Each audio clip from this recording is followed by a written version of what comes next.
నెల 1వ తారీఖున ముఖ్యమంత్రి గారు ఎన్ని కార్యక్రమాలు ఉన్నా కూడా దేశంలోనో రాష్ట్రంలో లేకపోతే చెప్పలేను, కానీ ఎన్ని ముఖ్య కార్యక్రమాలు ఉన్నా కూడా ఈ కార్యక్రమానికి పేదోళ్ల సేవలో అనే కార్యక్రమానికి అత్యంత ప్రాధాన్యత ఇచ్చి మరి రాష్ట్రంలో ఏదో ఒక నియోజకవర్గంలో మరి ఆయన పార్టిసిపేట్ చేసి మరి పెన్షన్ ఇచ్చే కార్యక్రమం చేస్తాము.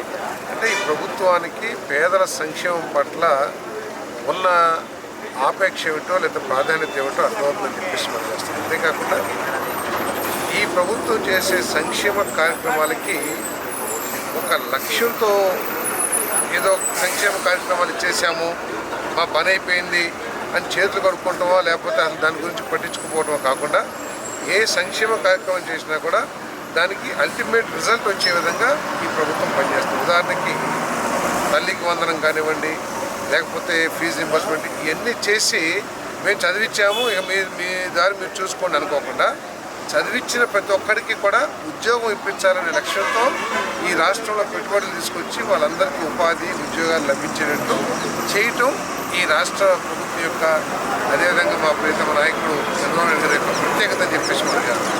అదే గత ప్రభుత్వంలో చాలా తక్కువ మందికి ఇచ్చినా కూడా అందరికీ ఇస్తామని చెప్పేసి ఒక్కరికి అమ్మఒడి ఇచ్చినా కూడా చదువుకున్న తర్వాత ఏమి చేయాలనే మార్గదర్శకం చేయలేని ఒక అసహాయత ప్రభుత్వం, మరి దుర్మార్గ ప్రభుత్వం గతంలో. ఈరోజు పెన్షన్స్ ఇస్తున్నాం 4,000 రూపాయలు, 6,000 రూపాయలు, 15,000. ఈ స్థాయిలో పెన్షన్ ఇస్తున్న రాష్ట్రం దేశంలో ఎక్కడా కూడా లేదు. దాదాపు 57,000 కోట్లు మనం ముఖ్యమంత్రి గారు చెప్పారు. ఇవ్వటమే కాకుండా ఈరోజు ఈ పెన్షన్ పొందే వాళ్ళందరికీ కూడా వారి కుటుంబాల్లో గౌరవం పెరిగింది. ఒక దీర్ఘకాల ఆరోగ్య సమస్య ఉన్న వాళ్ళకు కూడా వాళ్ళని ఇసుక్కోకుండా, వాళ్ళని అసహించుకోకుండా, ఇదెందుకురా బాబు అనుకోకుండా ప్రభుత్వం ఇస్తున్న ఆర్థిక సాయం మూలంగా, సంక్షేమ కార్యక్రమంగా వాళ్ళ మీద గౌరవం పెరిగింది. అదేవిధంగా పెద్దవాళ్ళు ఉన్నారు, వాళ్ళకి 4,000 రూపాయలు పెన్షన్ ఇస్తాం మూలంగా వారి ఖర్చులు కానివ్వండి, అంటే పేద కుటుంబాలైన వారి కుటుంబ సభ్యుల మీద భారం పడుకోకుండా ఈరోజు దాన్ని 4,000 పెంచామని చెప్పేసి మనం చేస్తున్నాం.